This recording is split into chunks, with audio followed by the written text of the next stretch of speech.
So what is this? Twitter fails to avoid Australia's child safety fine by arguing Twitter doesn't exist. What? Elon Musk merging Twitter into X didn't absolve X from the child safety fine. Wait, did he seriously?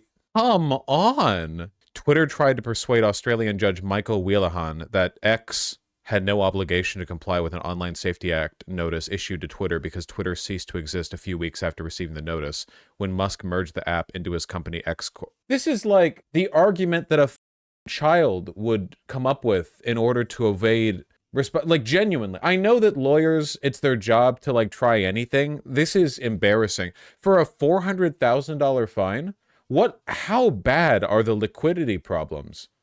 If this is it's like trying to avoid a fine by changing your name. Like, incredible. X's argument failed because Wheelahan found that under Nevada law, merging Twitter into X turned Twitter into a constituent entity, which then transferred all of Twitter's legal consequences to X Corp. Okay, I could be wrong on this. However, I'm pretty sure this Nevada law that merging Twitter into X turned Twitter into a constituent entity, which then transferred all of Twitter's legal consequences to X Corp, is the case everywhere in the world, because it would be insane otherwise. Oh, we did a company merger, therefore we're out of every debt and legal obligation for this. I don't know if it's just Nevada law. I feel like this might just be law, like general, like obvious world law. It's, yeah, legal successor company or whatever else, you know? Oh my God. In his order, Wheelahan devoted a decent chunk of time to calling out testimony from X's expert on commercial business law, Scott Bogatz, as, quote, molded to support the conclusions he expressed in his report.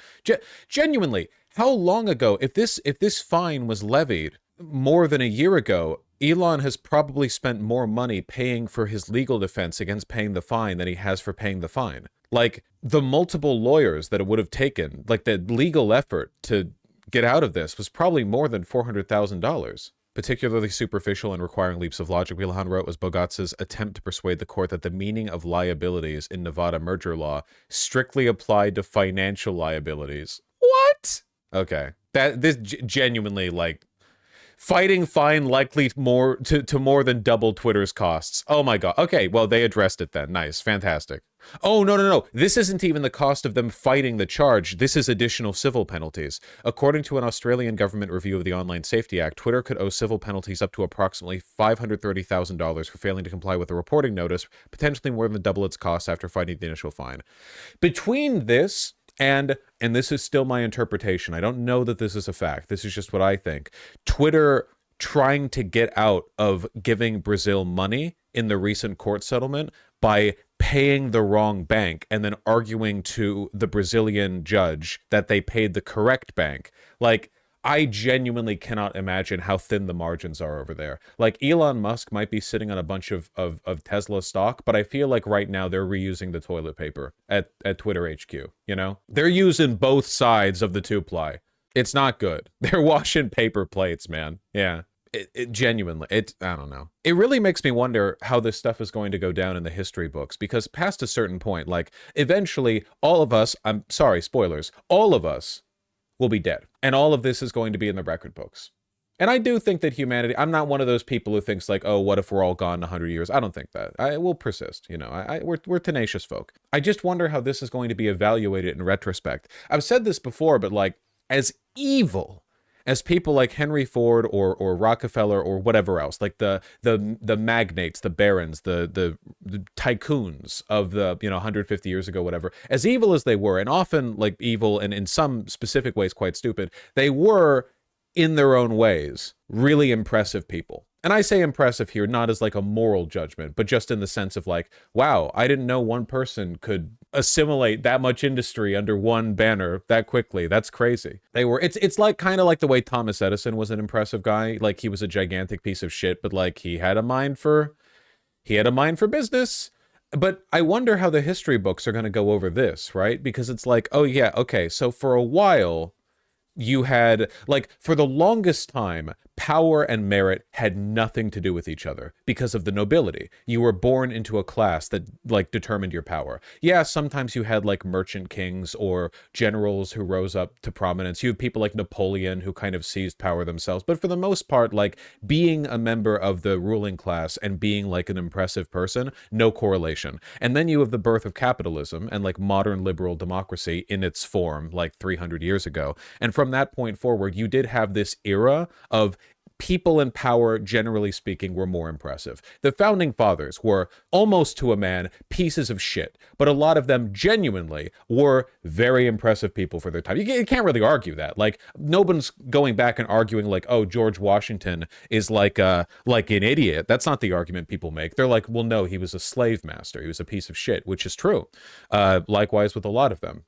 You know? And same with the business magnates of the era. And you have this like, okay, well, now we kind of have a meritocracy in the sense that the most ruthless motherfucker can get ahead a little more. And then at some point in the past 100 years, that just stopped. And now we're back to before, where basically all wealth is like inheritance or stock market gambling or like bullshit pump and dump schemes or venture capital nonsense or .com bubbles or whatever. Like it's not really intelligent business magnates working day in and day out to build an empire. It's like sometimes idiots just like the random lava lamp wax bubbles of the cosmos arranging people in a format where some of them are privileged over others. And anyway, I guess the point that I'm getting at is I feel like this is a very damaging narrative psychologically. It's like with the modern Republican Party. I can't even give them credit for being like competently evil. They're just like they're death cultists. They hate the world. They lie all the time, and a lot of them are genuinely very unimpressive people. Trump is not an impressive person.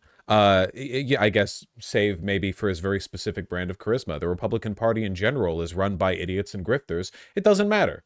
Ronald Reagan is competent evil. Ronald Reagan was, in his own way, very, very competent. Not saying he's a good person. He was very competent at being a bad person. But at least that gives you, like, a picture to paint, right? It's a little bit easier to point at a person and be like, oh, yeah, like, this guy, the Rockefellers, or Henry Ford. Like, yeah, these are, like, magnates of evil. But nowadays, it's like, well, no, everyone's just stupid. I don't know.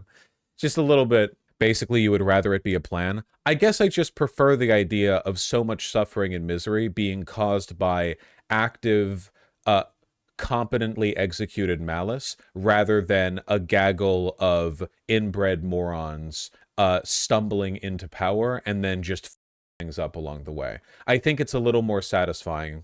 You know what I mean? I think there's something to this. I think that, like, historically, we get more out of it if we view these oppositional forces as competent enough to, like, understand what they're doing.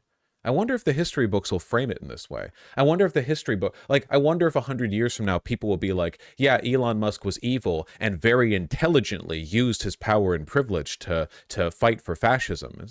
I wonder, you know, because they want it to be a narrative too. God, that would be an awful narrative. Yeah, and if that ends up being the case, it makes you think like, okay, well, what if Henry Ford and Rockefeller and all those other guys were also incredibly dumb and genuinely like were unimpressive and just circumstance favored them, and the only reason we think of them as impressively evil is because history has given them agency they did not possess at the time. Is Peter Thiel competent evil? No! He's not! Have you seen him speak in public? He's this like simpering little weakling dipshit. He's like a egomaniac with like mommy issues. He's a moron. He can't articulate his ideology. He's just one of those, well, yeah, I'm racist, but I'm not one of the stupid ones, motherfuckers, you know? It's embarrassing. They're all like this, yeah.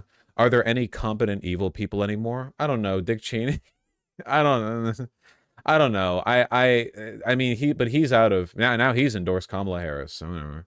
Netanyahu? Nah, Netanyahu's not really competent. I don't know. I think maybe it's social media. Maybe it's populism. Maybe it's the idea that, like, in order to be a populist and evil, you have to appeal to the evil in the population, and that will always make you stupid. And people always drink the Kool-Aid. People always get high on their own supply.